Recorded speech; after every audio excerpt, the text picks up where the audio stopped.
Okay, so now we're getting into the crux of the training course, and you want to know what's the magic, what makes us different from a chair fitness program or an older adults program.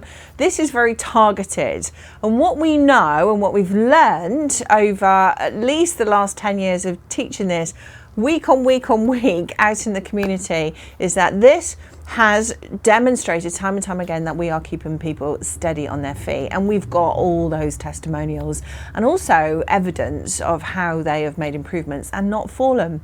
Now, one of the challenges you have as an instructor is that you can't prove that, looking into the crystal ball, that by doing these exercises we're going to pretend that Joan doesn't fall over, but you can't prove it as such. But we can look at the science behind it. We can do assessments throughout your training with your people. And equally, you get that real sense of confidence that comes back from the people you work with. So they will tell you stories of when they may have fallen and how they've successfully come out of a fall, but equally they've told you stories about where their confidence has improved. Okay, so let's talk about the model. What we understand, what we have learned over the years is we have a 7-step model that works very successfully for our people out there in the communities. So let's start with posture. So really and truly, I mean, this comes back to your Pilates method and how we as instructors, we set up every single session. We know that if we've got good posture, great posture, then we can manage form better. We can hold ourselves better.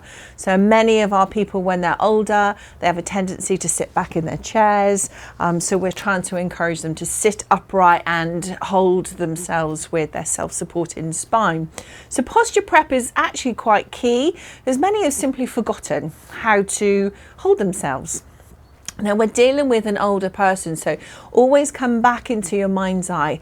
What Joan looks like, how does she feel, where's their pain, is she sore, is she nervous, has she got injury? So all of these things need to come into context when we are working through the program. So we start first and foremost, start with great posture, and then we need to think about how we mobilize and make them a bit warmer. So we call it Circ Boost. It's also a warm-up, but really and truly this is helping them getting into their headspace that we are starting to mobilize your body. And we know when we talk about how we exercise people, we think about joint actions, we think about warmth of muscles, we think about synovial fluid. Now we're dealing with older adults, so all of this will still be the same but pared back.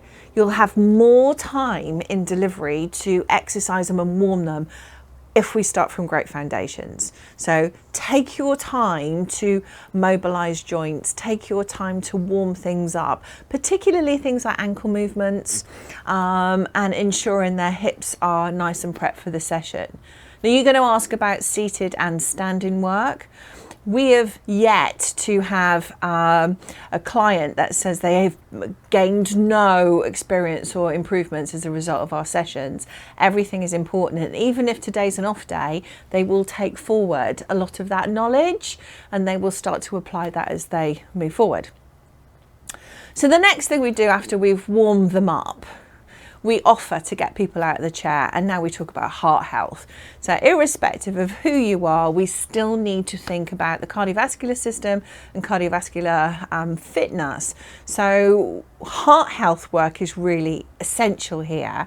Now later on you will see some films around the fartlek maneuver and different techniques we can to raise the heart rate, remembering it's still a muscle in its own right, and making sure that they understand not just the heart rate raise, but we need to think about the recovery rate. Now it still can be applied. We can still think about how we can improve something. If they're doing nothing and you're making them do something, we're still looking at an increase of heart rate. It's the one that most of them tend to fear the most. Again, so let's get it out the way. Now in our formula, this is the methodology. This is the process that we go through, but there's no reason why you can't cherry pick the order for you. But this is what we found time and time again has been most successful. Now the key one here, as we move on, we talk about balance. Now, without balance, we are unsteady on our feet. Balance is not something that you can guarantee is with you for life. Good days, bad days, injury, medication, hydration, stress, all of these things can affect balance. Again, think about your person. Think about their bladder health, for example. Is their core weak? Is it weak because they are older, or is it weak because there is an underlying health condition? Still all important. Have they fallen? Are they fearful? We show you a series of progressive exercises that can keep you steady on your feet. So balance becomes really exciting, and we can do lots of lovely things to enhance balance so they stay steady on their feet.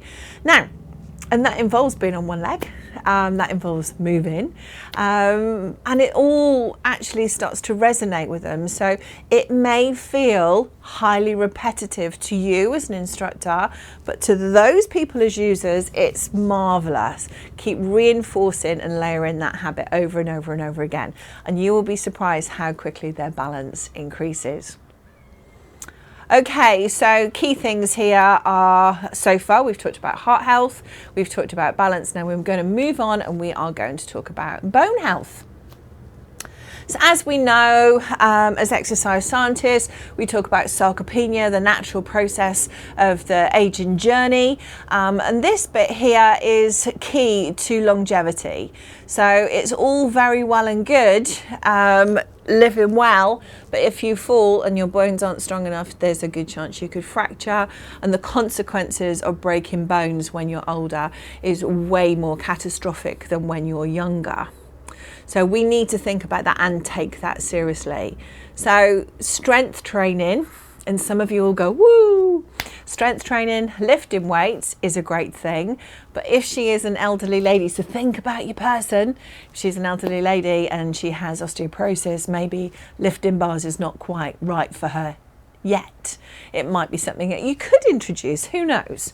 But actually, strength exercises, we can encourage and let them understand about the benefits of strengthening wrists, spine, pelvis, and how important that is to them, and then we can work from there. So using TheraBands, using balls, external forces, so think about wall presses, and there's so many different exercises, so much variety here, and you can really have some fun with this as they build their confidence.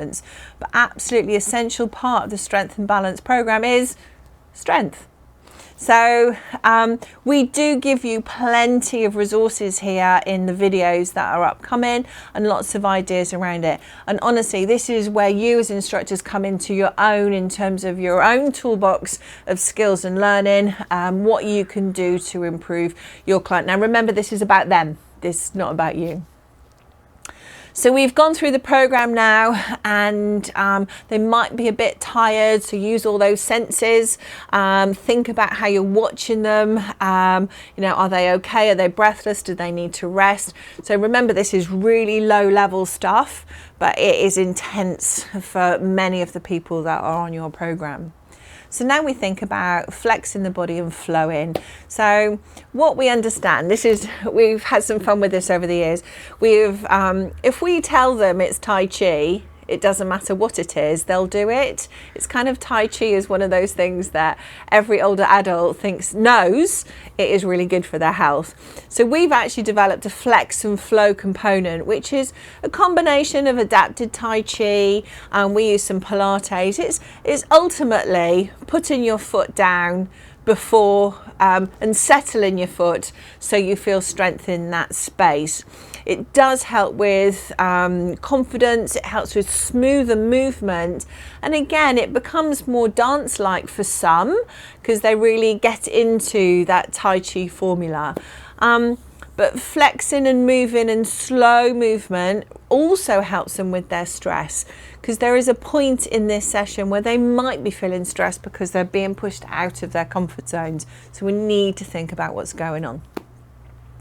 Okay, so with flex and flow, we intertwine upper body, lower body and core stuff, standing, seated, breath work. And remember, breath work is really, really essential to all client groups, but very important to the client group that we're talking about. Okay, with Flex and Flow, we then we move out of that into more of a stretch component. As you all know, stretching is essential to our fitness programming. So, and again, things need to be modified and adapted when you are dealing with the older adult. What does that look like? You have to think about maybe joint replacements here. So again, we need to adapt, and we have got years of experience that can support you on this. So, you know, no question is silly when you are starting to think about pulling your class plans together or your one-to-one sessions together. Okay, and then finally, the one that we have used time and time again since 2004 is when I first sort of noticed the power of mindfulness and meditation in most of my programs. It's so important to help them de-stress. Now, on a bad day, so we've had situations where our clients are feeling quite stressed. So we have maybe taken out a couple of the options and just focus on breath work and mindfulness and meditation work. And this is very successful with the older adult. Many of them are highly stressed. We try to encourage the science element here. So not all older adults will take on the concept of mindfulness or meditation, but they will take on the science behind it, which is turning off, looking at your central nervous system, engaging your parasympathetic nervous system. And that science bit is really important to a lot of our older adults. They will buy into that. And why? Because many of them are fearful, they're worried about warming their houses, they're worried about finance, their health, the health of their families. Money is a big factor, but whatever it is that is giving them stress, we need to show them various techniques on how to relax, how to de-stress, and how to switch on your parasympathetic nervous system. This, I cannot stress enough how wonderful this is to our people. And ours will get into position and they snap into it after a period of time, because they really do appreciate and value how important the relaxation is. So, you know, that's essentially the model.